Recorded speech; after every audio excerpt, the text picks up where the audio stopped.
welcome back to my channel and welcome to video number 2 of my Havasupai episode series, whatever you want to call it. Today we are going to talk about some things that you guys need to know before you guys decide to camp or lodge in Havasupai and go through the painful process of trying to get a permit. These are obviously based off of my experience and what I have found out, so if you guys have any additional comments, please comment down below and we can discuss.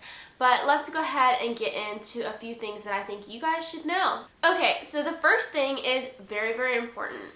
And a lot of people did not realize this. When I posted a picture from my Havasupai trip on Instagram, I got a ton of comments asking, can I go there for the day? How long of a hike is this? Is this a day trip? Like, whatever. No. You must get a permit to go to Havasupai. You cannot go without a permit, and this is not a day trip. And even if you could visit in a day, I wouldn't even suggest it because there's just so much to see and do.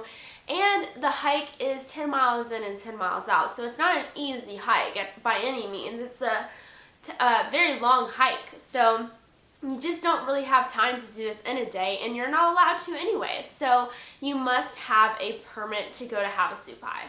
And this brings me to number 2. This is a backpacking trip. Since this is not a day trip, you must carry all your stuff in and out. You can't throw things away, you can't leave things at the campground, you have to bring all your sleeping supplies, all your food supplies, and everything in between, because once you're down in the canyon, you're down in the canyon. There are a couple little stores for like convenient type things, but you must fend for yourself and live on yourself, and you must practice the leave no trace. And make sure you don't leave any trace. It's only footprints. As of 2019, you can only book for the campground for 3 nights and 4 days. So the reason the tribe did this, because this is Native American tribe land that is owned by the tribe. The reason why the tribe did this was because they are trying to create the least amount of problems and health risks as possible. A lot of people would attempt to try to do this in a day or in 2 days, and it is very taxing on your body. So they believe that the right amount of time to stay in order to rejuvenate your body, have the most time in the canyon, is 3 nights and 4 days. So you must purchase this. However, you don't have to stay that long. If you want to leave, you can. Nobody's going to make you stay, so if you want to only stay 2 nights, you can, but you have to purchase 3 nights. And speaking of purchasing and getting the permits, visiting on weekdays is significantly less expensive than visiting on weekends. I believe as of 2019, weekdays were $100 a night and weekends were $125 a night. So if you're able to go on a weekday, you're going to save some money. The next thing I want to talk about is adding yourself to the Facebook page that the tribe, they moderate. So they have a couple Facebook pages that you can become a part of, and it's a great place for resources and to ask questions and to get some research done from maybe people going on previous trips. This is great, but they also update you on any new rules or anything like that that the tribe is having announced. So that's something good to follow. The next thing I want to talk about is that there are restrooms. These, I would call them maybe like privies, or they're compost toilets technically, and they are actually very, very nice. So there are 2 or 3 of them at the top of the canyon, so definitely go before you start your hike. But there are 3 campground bathrooms, and I think each campground bathroom station has multiple restrooms. Obviously, this isn't like a 5-star place. You don't have like a sink and a flushing toilet. It's compost, so you do have to put little wood chippings on whatever your business is, and they do have really nice hand sanitizer. It's like the really, really potent kind. So, and then they smell fine. I did not get any nasty smells or anything like that that you'd think of when you think of like porta potty or anything. It's nothing like that. Another thing I wanted to talk about is that they do have helicopters. So a lot of people want to see Havasupai, but maybe limited in one way or another and can't either hike to the canyon or hike back out of the canyon, and you can take a helicopter. In my opinion, they're quite pricey. If I'm remembering the price correctly, it's like $80 per ride. And the problem is that they're kind of unreliable. They only fly during certain days. If the weather's bad, obviously they can't fly, and all of the tribe members get first priority, which makes sense. That's how they get in and out of canyon and are able to run errands and bring stock back into the canyon. So they do get first priority. So if you're planning to depend on this, you need to arrive early to the helicopter pad, you need to sign up early, and you need to like really be ready to wait. This next one I think is really, really important, and this is Native American land. I think a lot of people just think that this is just like in the Grand Canyon and it's a free-for-all, and that's not the case.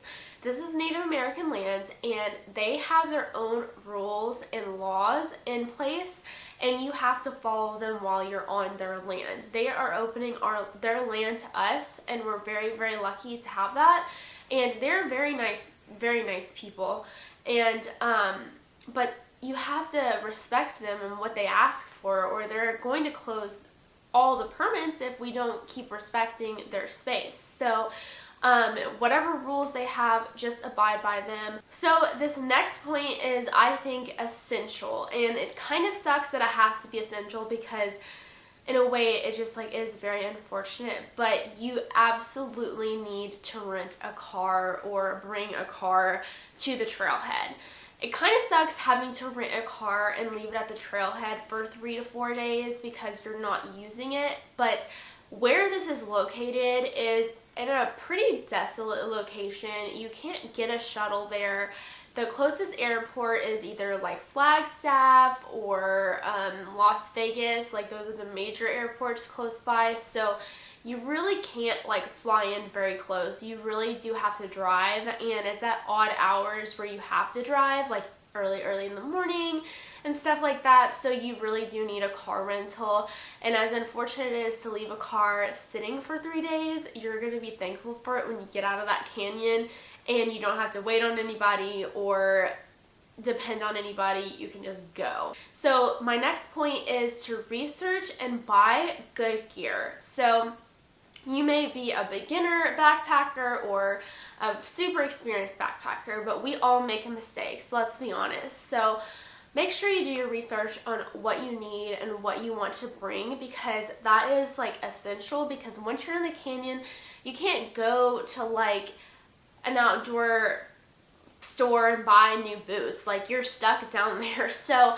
make sure you wear your shoes in, you bring proper shoes, you bring the proper food and all that stuff, because you do not want to be up a creek without a paddle, if you know what I'm saying. So just make sure you bring the proper gear, because trust me, from personal experience, I can tell you it'll make your trip 100 times better. And my next one that I want to talk about is that do not be scared of the hike. I know it can seem really daunting to think about hiking 10 miles into the canyon and 10 miles out, but really and truly, I promise you when I say that the hike is not strenuous. It's long, and the terrain can really mess with your bones and cause blisters and stuff, but it's not a strenuous hike by any means. You're not traversing like up a mountain. I mean, yes, you are going up switchbacks up the canyon, but it's not nearly as bad as what some people, I feel like, make it out to be.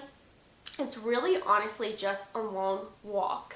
The last 2 miles and the first 2 miles are by far the hardest, because the last 2 miles, like as you're going into the canyon, is purely just on sand, and walking on sand is pretty hard.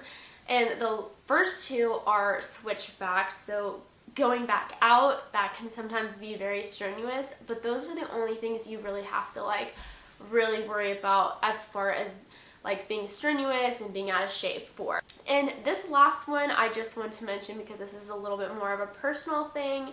I really wish that I would have brought gloves, and the reason why is because of the Mooney Falls descent.